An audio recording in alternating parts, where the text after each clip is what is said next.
नमस्कार, आप देख रहे हैं पंजाब एक्सप्रेस। बढ़ते हैं खबरों की ओर। होशियारपुर के जालंधर रोड स्थित पावरकॉम के 220 केवी सब स्टेशन में भयानक आग लग गई। आग लगने के कारण कार्यालय में अफरा तफरी मच गई। सूचना पर पहुंची दमकल ने आग बुझाने शुरू कर दी। वहीं आग लगने के तुरंत बाद कर्मचारियों ने एहतियात के तौर पर सब स्टेशन से सप्लाई होने वाले सभी फीडरों की बिजली सप्लाई बंद कर दी। बताया जा रहा है कि T1 ट्रांसफार्मर के मुख्य केबल में आग लग गई तथा ट्रांसफार्मर भी नीचे से फट गया, जिसके कारण फीडर में देखते देखते आग ने भयंकर रूप धारण कर लिया। अधिकारियों के अनुसार आग बुझाने के बाद नुकसान का सही आंकलन हो पाएगा। इसके बाद ही इसके मरम्मत का कार्य भी शुरू किया जाएगा। दिवंगत गायक मोहम्मद रफी साहब का अनुयायी अमृतसर के राजेश भगत, जिनकी रफी साहब जैसी आवाज से लोगों को अपनी ओर खींचती है, नवतेज टीवी की टीम ने जब उनसे बात की तो उन्होंने बताया कि देश में लॉकडाउन के दौरान कोरोना महामारी के दौरान भय का माहौल था। लोगों को आकर्षित करने के लिए उन्होंने बताया कि वे फेसबुक पर लाइव गाना शुरू किया और इसके साथ ही देश विदेश के लोग फेसबुक से जुड़ने लगे। उन्होंने कहा कि कोरोना महामारी में सफाई कर्मी, मीडिया कर्मी, पुलिस कर्मी, डॉक्टर्स, अभिनेता, इन सभी ने बहुत योगदान दिया। यहीं से कोरोना में लोगों की सेवा करने का विचार उनके मन में भी आया। 5 जुलाई से 100 दिन हो गए, लेकिन सोशल मीडिया सभी के लिए अपनी बात रखने का एकमात्र तरीका है और शायद इसीलिए उन्होंने इस रास्ते को चुना। बहिबल कल्ला व कोटकपुरा गोलीकांड मामले की जांच कर रही एसआईटी ने कोटकपुरा केस से संबंधित दोनों एफआईआर में नामजद थाना सिटी कोटकपुरा के तत्कालीन एसएचओ गुरदीप सिंह पंथेर को बहिबल कला गोलीकांड केस में नामजद कर दिया है। उन्होंने इस केस में आईपीसी की धारा 120 बी के तहत नामजद किया गया, जिनकी जानकारी बुधवार को एसआईटी ने एसएचओ की रेगुलर जमानत याचिका पर फैसले से पहले जिला अदालत को लिखित रूप में। इसके बाद अदालत ने एसएचओ की जमानत याचिका को खारिज कर दिया। साथ ही जिला अदालत ने कोटकपुरा केस में प्रदर्शनकारियों पर दर्ज केस में तत्कालीन डीएसपी बलजीत सिंह सिद्धू की अग्रिम जमानत याचिका को भी खारिज कर दिया। जानकारी के अनुसार गोलीकांड मामलों की पड़ताल कर रही एसआईटी ने कुछ दिन पहले ही कोटकपुरा केस में प्रदर्शनकारियों पर केस दर्ज करने में तत्कालीन थाना सिटी कोटकपुरा के एसएचओ गुरदीप सिंह पंथेर को गिरफ्तार किया था। उन पर उक्त केस से संबंधित रिकॉर्ड में हेरफेर करने के आरोप है, जो कि इन दिनों न्यायिक हिरासत के चलते जेल में बंद है। एसएचओ ने रेगुलर जमानत के लिए जिला अदालत में याचिका दायर की थी और इसी केस में गिरफ्तारी की आशंका से तत्कालीन डीएसपी कोटकपुरा बलजीत सिंह सिद्धू ने भी अग्रिम जमानत याचिका दायर कर रखी थी। अब एसएचओ कोटकपुरा गुरदीप सिंह पंथेर को उक्त केस के 5वें आरोपी के रूप में नामजद किया गया है। हल्का लंबी के गांव खियोवाली में करीब 2 महीने पहले गरीब परिवार के नौजवान का कत्ल हो गया था, जिसको लेकर पुलिस ने मामला तो दर्ज कर लिया था, पर आरोपियों को गिरफ्तार नहीं किया गया था, जिसकी गिरफ्तारी को लेकर किसान और मजदूर यूनियन की ओर से पीड़ित परिवार समेत थाना लंबी के आगे धरना देकर रोष प्रकट किया गया। पुलिस की तरफ से जल्दी ही बाकी आरोपियों को गिरफ्तार करने का भरोसा दिया गया। पिछले करीब 2 महीने पहले गरीब परिवार के नौजवान का बड़ी बेरहमी से कत्ल कर दिया गया था। 3 आदमी जख्मी भी हो गए थे, जिसको लेकर थाना लंबी की पुलिस की तरफ से कत्ल का मामला दर्ज किया गया था, जिसमें कुछ आरोपियों को गिरफ्तार कर लिया था, बाकी अभी तक पुलिस की पकड़ से बाहर है। दूसरी तरफ मौके पर पहुंचे उपकप्तान मलोट पुलिस भूपिंदर सिंह ने कहा कि जल्द ही अन्य आरोपियों को गिरफ्तार कर लिया जाएगा। पटियाला के अनाज मंडी में मिनी बस ऑपरेटर की तरफ से अपनी मांगों को लेकर धरना प्रदर्शन किया गया। पंजाब सरकार के खिलाफ मुर्दाबाद के नारे लगाए गए। वहीं प्रदर्शनकारियों के द्वारा सोशल डिस्टेंसिंग का बिल्कुल भी ध्यान नहीं रखा गया और पंजाब सरकार के खिलाफ जमकर मुर्दाबाद की नारेबाजी की गई। वहीं प्रदर्शनकारियों ने बताया कि पंजाब सरकार के द्वारा नई नीतियां लाकर मिनी बस ऑपरेटर्स यूनियन के साथ धक्केशाही की जा रही है।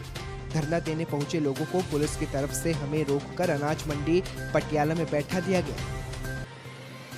कुछ समय पहले एक सिख बच्चे का वीडियो सोशल मीडिया पर वायरल हो रहा था, जिसमें गगनदीप सिंह नाम का बच्चा कविश्री बोल रहा था। नवतेज टीवी ने बच्चे से बात की। उसके पिता गुरुद्वारा साहिब में पाठी की सेवा का कार्य करते हैं और बचपन में वे घर पे भी अपने दादा दादी के लोडी की बजाय कविश्री एवं गुरु साहिब के इतिहास के बारे में बताते थे, जिसके चलते बचपन से ही घर में सिख सिद्धांतों के कारण वह सिख समुदाय का प्रचार कर रहा है। घर में गरीबी की हालत है, लेकिन वह सिख बच्चे अच्छे विद्वानों व कविश्रियों को मात दे रहा है। इस बच्चे को अमृतसर से करीब 25 किलोमीटर दूर सती धाम सती अखंड श्री स्वास्वर साहिब नजदीकी फतेहगढ़ चूड़िया के बाबा कुलदीप सिंह नूर इस बच्चे को अपने पास ले गए थे और अब इस बच्चे को गुरमती विद्या की तालीम दी जा रही है और बच्चे के हुनर को निखारा जा रहा है। इस धार्मिक एकेडमी में और भी बच्चों को गुरमती विद्या की शिक्षा दी जा रही है।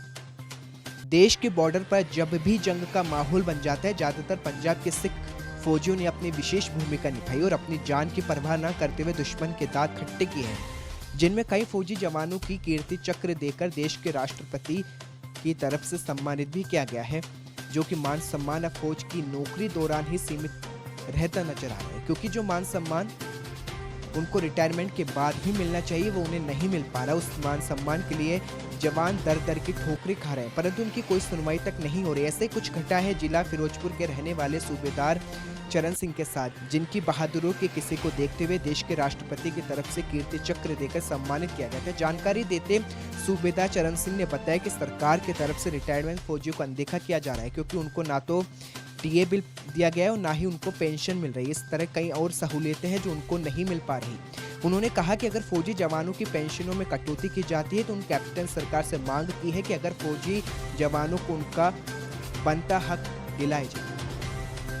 मोगा विधायक हरजोत कमल की ओर से हरपाल चीमा पर दायर की गई क्रिमिनल कंप्लेन पर मोगा विधायक का कहना है कि हरपाल चीमा ने प्रेस वार्ता कर उन पर जो आरोप लगाए थे, जिससे उनकी छवि खराब करने की कोशिश की गई। आपको बता दें, इससे पहले भी विधायक की तरफ से हरपाल चीमा को नोटिस भेजा जा चुका था और हरपाल चीमा की तरफ से नोटिस का जवाब नहीं दिया गया, जिसके चलते विधायक की तरफ से कंप्लेन दायर की गई है। मोगा विधायक की तरफ से आईपीसी की धारा 499, 500 के साथ ही IT एक्ट 66A के तहत दायर कंप्लेन दायर की गई है।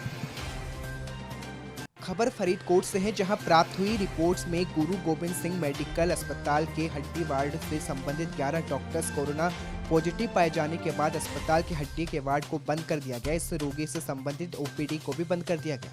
वहीं हड्डियों को इलाज करवा रहे फरीदकोट के डिप्टी कमिश्नर की माताजी भी कोरोना पॉजिटिव पाई गई। फिलहाल डिप्टी कमिश्नर की माताजी को घर में आइसोलेट किया गया है। वहीं डिप्टी कमिश्नर के दोनों भाइयों जो इनका इलाज करा रहे थे, उनकी भी सैंपल जांच के लिए भेजे गए हैं और उनको भी घर में क्वारंटाइन कर दिया गया है। मामले की जानकारी देते हुए सिविल सर्जन डॉक्टर राजेंद्र ने बताया कि कुछ दिन पहले गुरु गोबिंद सिंह मेडिकल अस्पताल के हड्डियों के वार्ड में इलाज करा रही एक महिला कोरोना पॉजिटिव पाई गई थी, जिसके बाद इस महिला का इलाज करने वाले एक डॉक्टर और मेडिकल के स्टूडेंट्स को भी कोरोना पॉजिटिव पाया गया। मोगा में बीती रात कपड़ा व्यापारी तजिंदर सिंह को गोली मारकर हत्या का मामला सामने आया था। हत्या की सारी घटना CCTV कैमरे में कैद हो गई थी। वहीं इस केस को उस समय नया मोड़ आ गया जब सूखा गिल लम्बे की ओर से अपनी फेसबुक पर इस कत्ल की जिम्मेदारी ली गई। वहीं इस बारे में मोगा के DSP ने बताया कि पोस्ट फेसबुक पर आई और वायरल भी हो रही है। उन्होंने कहा कि हम इसकी गहनता से जांच कर रहे हैं और इस केस को जल्द ही सुलझा लिया जाएगा। जिला श्री मुक्तेश्वर साहिब की मलोट में मुक्तेसर को जाने वाली सड़क की पिछले कई सालों से हालत खस्ता होने से आए दिन बड़े हादसे होते हैं, जिसके कई घरों के चिराग बुझ चुके हैं। हर आने जाने वाले राहगीरों को भारी नुकसान भुगतना पड़ता है। समाज सेवी संस्थाओं ने सड़क की मरम्मत के लिए आजादी दिवस पर संघर्ष करने की चेतावनी दी। वहीं दूसरी तरफ समाज सेवी संस्थाओं के द्वारा जिला कोऑर्डिनेटर सुखदेव सिंह गिल ने बताया कि सड़क को चौड़ा करने और इसकी मरम्मत के लिए कई बार धरने दिए जा चुके हैं, मांग पत्र भी दिए गए हैं, पर इसके प्रशासन की ओर से फिलहाल किसी तरह की कोई बात नहीं की गई। उन्होंने चेतावनी दी कि अगर जल्द ही मरम्मत का कार्य शुरू नहीं किया गया तो आने वाले दिनों में धरना दिया जाए। वहीं दूसरी तरफ जब इस सड़क के बारे में संबंधित SDO उमेश मित्तल से बात की गई तो उन्होंने कहा कि सड़क पहले स्टेट हाईवे थी, अब नेशनल हाईवे नंबर 354 हो चुकी है, जिसका चार्ज हमारे पास कुछ ही पहले आया है, जिसके रिपेयर के लिए प्रपोजल बनाकर भेजा जा चुका है और जल्दी मंजूरी मिलने पर काम शुरू किया जाएगा। खबरों में फिलहाल इतना ही। पंजाब से जुड़ी तमाम बड़ी खबरों के लिए देखते रहें पंजाब एक्सप्रेस।